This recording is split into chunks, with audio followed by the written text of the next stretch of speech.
मित्रों नमस्कार। आप देख रहे हैं धर्म शिक्षा। मित्रों, सावन में सोमवार के व्रत का विशेष महत्व है। यह व्रत भगवान शिव को प्रसन्न करने के सबसे आसान माध्यम में से एक है। जो कोई भी सावन सोमवार व्रत कथा सुनता है, भगवान शिव की कृपा उन पे बनी रहती है। कथा शुरू करने से पहले मैं आपको बताना चाहूंगा, कथा को कभी भी अधूरा ना सुने। कथा सुनने का जितना ही सकारात्मक प्रभाव हमारी जिंदगी पे पड़ता है, उतना ही नकारात्मक प्रभाव कथा को अधूरा या बीच में छोड़ने का पड़ता है। भगवान शिव अप्रसन्न हो जाते हैं कथा अधूरा सुनने से। प्राचीन काल की बात है, अमरपुर नगर में एक धनी व्यापारी रहता था। दूर दूर तक उसका व्यापार फैला हुआ था। नगर में उस व्यापारी का सभी लोग मान सम्मान करते थे। इतना सब कुछ होने पर भी व्यापारी अंदर ही अंदर दुखी रहता था, क्योंकि उस व्यापारी का कोई पुत्र नहीं था। दिन रात उसे एक ही चिंता सताती रहती थी कि उसकी मृत्यु के बाद उसके इतने बड़े कारोबार धन संपत्ति को कौन संभालेगा। पुत्र पाने की इच्छा से व्यापारी ने सोमवार का व्रत रखना प्रारंभ किया और भगवान शिव की पूजा अर्चना करना शुरू कर दिया। सायंकाल को व्यापारी शिव मंदिर में जाकर भगवान शिव के सामने घी का दिया जलाया करता था। उस व्यापारी की भक्ति देखकर एक दिन पार्वती ने भगवान शिव से कहा, हे प्राणनाथ, यह व्यापारी आपका सच्चा भक्त है। कितने दिन से यह सोमवार का व्रत पूजा नियमित रूप से करता आ रहा है। भगवान, आप व्यापारी की मनोकामना अवश्य पूर्ण करें। भगवान शिव ने मुस्कुराते हुए कहा, हे पार्वती, इस संसार में सबको उसके कर्मों का फल मिलता है। प्राणी जैसा कर्म करता है उसको फल वैसा ही मिलता है। इसके बावजूद पार्वती जी नहीं मानी। उन्होंने आग्रह किया, नहीं प्राणनाथ, आपको इस व्यापारी की इच्छा पूर्ण करनी ही पड़ेगी। यह आपका अनन्य भक्त है। प्रति सोमवार आपका विधिवत व्रत रखता है, पूजा अर्चना करता है, आपको भोग लगाकर एक समय भोजन ग्रहण करता है। आपको इसे पुत्र प्राप्ति का वरदान देना ही होगा। पार्वती का इतना आग्रह देखकर भगवान शिव ने कहा, तुम्हारे आग्रह पर मैं इस व्यापारी को पुत्र प्राप्ति का वरदान देता हूँ, लेकिन इसका पुत्र 16 वर्ष से अधिक जीवित नहीं रहेगा। उसी रात भगवान शिव ने स्वप्न में व्यापारी को दर्शन देकर उसे पुत्र प्राप्ति का वरदान दिया। उसके पुत्र के 16 वर्ष तक जीवित रहने की बात भी उन्होंने बता दी। भगवान शिव के वरदान से व्यापारी तो बहुत खुश हुआ, लेकिन पुत्र की अल्पायु की चिंता उस खुशी को नष्ट कर रही थी। व्यापारी पहले की तरह सोमवार का विधिवत व्रत करता रहा। कुछ महीने पश्चात उसके घर अति सुंदर पुत्र उत्पन्न हुआ। पुत्र जन्म से व्यापारी के घर में खुशियां भर गई। बहुत धूमधाम से पुत्र जन्म का समारोह मनाया गया। व्यापारी को पुत्र जन्म की अधिक खुशी नहीं हुई, क्योंकि उसे पुत्र की अल्पायु का रहस्य पता था। यह रहस्य घर में किसी और को नहीं पता था।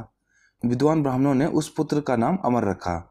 जब अमर 12 वर्ष का हुआ तो शिक्षा के लिए वाराणसी भेजने का निश्चय हुआ। व्यापारी ने अमर के मामा दीपचंद को बुलाया और कहा, अमर को शिक्षा प्राप्त करने के लिए वाराणसी पहुंचा दो। अमर अपने मामा के साथ शिक्षा प्राप्त करने के लिए चल पड़ा।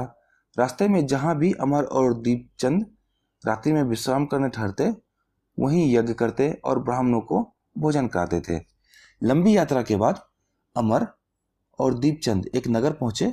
उस नगर के राजा की कन्या के विवाह की खुशी में पूरे नगर को सजाया गया था।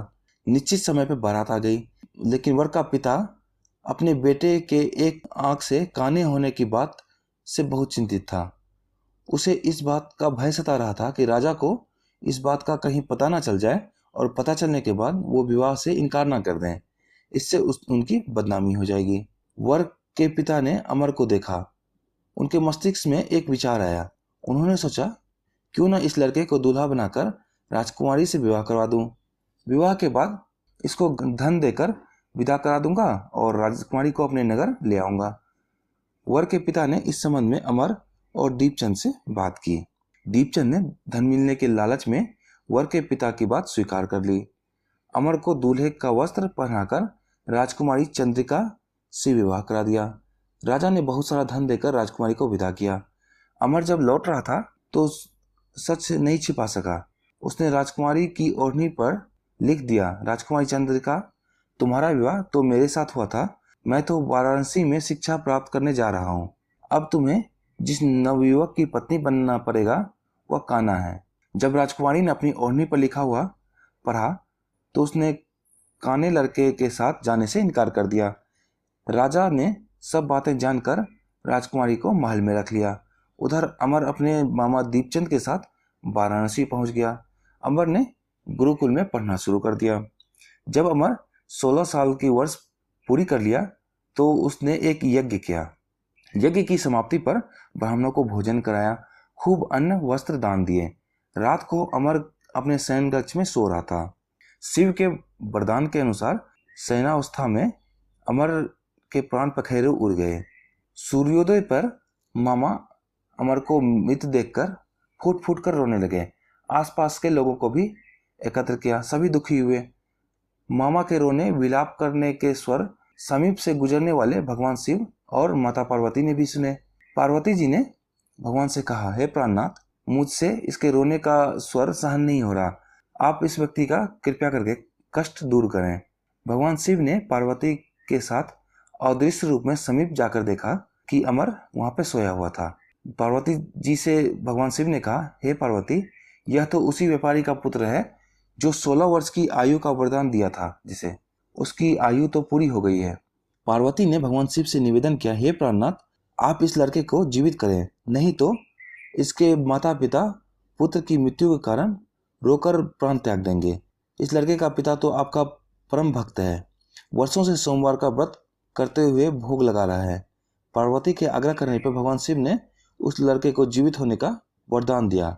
कुछ ही पल में अमर जीवित होकर उठकर बैठ गया। शिक्षा प्राप्त करने के बाद अमर मामा के साथ अपने नगर की ओर चल दिया। दोनों चलते हुए उसी नगर में पहुंचे जहां अमर का विवाह हुआ था। उस नगर में भी अमर ने यज्ञ का आयोजन किया। समीप से गुजरते हुए राजा ने यज्ञ का आयोजन देखा। राजा ने अमर को तुरंत पहचान लिया। यज्ञ समाप्त होने पर राजा अमर को और उसके मामा को अपने महल ले आए। कुछ दिन उन्होंने महल में रखकर बहुत सा धन वस्त्र देकर राजकुमारी के साथ विदा किया। रास्ते में सुरक्षा के लिए राजा ने बहुत सारे सैनिक के साथ भेज दिया। दीपचंद ने नगर पहुंचते ही एक दूत को घर भेजकर आगमन की सूचना दे दी। अपने बेटे अमर के जीवित वापस लौटने की सूचना पाकर व्यापारी बहुत प्रसन्न हुआ। व्यापारी ने अपने पत्नी के साथ स्वयं को एक कमरे में बंद कर रखा था। भूखे प्यासे रहकर व्यापारी और उसकी पत्नी प्रतीक्षा कर रहे थे। उन्होंने प्रतिज्ञा कर रखी थी कि यदि उन्हें अपने बेटे के मृत्यु का समाचार मिला तो दोनों अपने प्राण त्याग देंगे। व्यापारी अपनी पत्नी और मित्रों के साथ नगर के द्वार पर पहुंचा।